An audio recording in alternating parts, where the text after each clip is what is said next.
Hello అందరికీ. పిండిలేమి నానబెట్టనప్పుడు, మన ఇంట్లో పిండిలు అవైలబుల్ లేనప్పుడు బ్రేక్ఫాస్ట్ కానీ స్నాక్స్ కానీ త్వరగా చేసుకోవాలి అంటే ఈ రెసిపీని ట్రై చేయొచ్చండి. నేను లెఫ్ట్ ఓవర్ పెరుగులో ఓవర్ నైట్ ఇవి నానబెట్టుకున్నాను. 1 కప్పు సగ్గుబియ్యం, 1 కప్పు ఓట్స్ తీసుకున్నానండి. అవి పెరుగులో నానబెట్టి కొంచెం వాటర్ కూడా అవి మునిగేంత వరకు పోసుకుని నానబెట్టాను ఓవర్ నైట్. ఇంకా మార్నింగ్కి మిక్సీ వేసుకున్నానండి. మిక్సీ వేసుకుని కొంచెం కచ్చాపచ్చాగా మిక్సీ వేసుకున్నాను. మరీ స్మూత్ పేస్ట్గా కాకుండా కొంచెం బరకగా ఉండేటట్లు ఇలా చేసుకున్నానండి. ఈ కన్సిస్టెన్సీలో దీనిలో వెజిటబుల్స్ యాడ్ చేసుకుందాము మనకు కావలసినవన్నీ. బైండింగ్ కోసం 2 స్పూన్స్ గోధుమ పిండి యాడ్ చేసుకున్నానండి.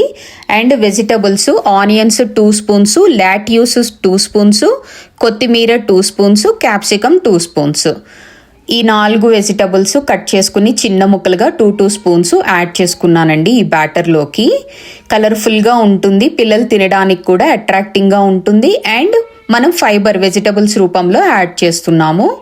1 స్పూన్ సాల్ట్, 1 స్పూన్ జీలకర్ర యాడ్ చేసుకున్నానండి. ఇంకా కన్సిస్టెన్సీకి సరిపోయినంత దోశ బ్యాటర్ అండ్ పునుగులు వేయడానికి నేను వాటర్ కలుపుకున్నాను సరిపోయినంత.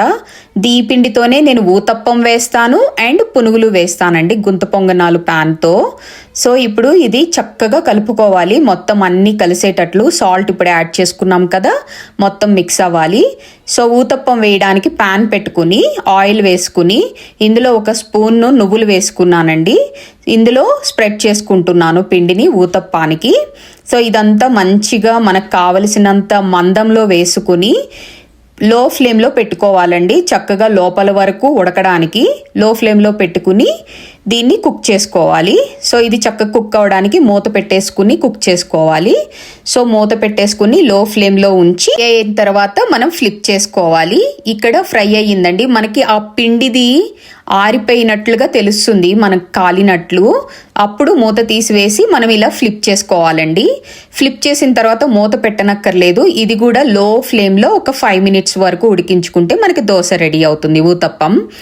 ఇప్పుడు గుంత పొంగనాల ప్యాన్ పెట్టుకున్నానండి. ఒక్కొక్క స్పూన్ వేసుకుంటున్నాను. ముందు ఆయిల్ వేసుకుని తర్వాత పిండి వేసుకున్నాను.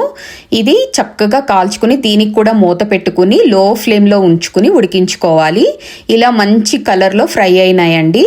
సో ఇప్పుడు మనకి ఊతప్పం, గుంత పొంగనాలు ఈ కారంలో సర్వ్ చేసుకున్నాము. చాలా టేస్టీగా ఉన్నాయండి. Probiotic, fibre rich and protein rich. మనకి ఊతప్పం రెడీ అయ్యింది, గుంత పొంగనాలు రెడీ అయినాయి.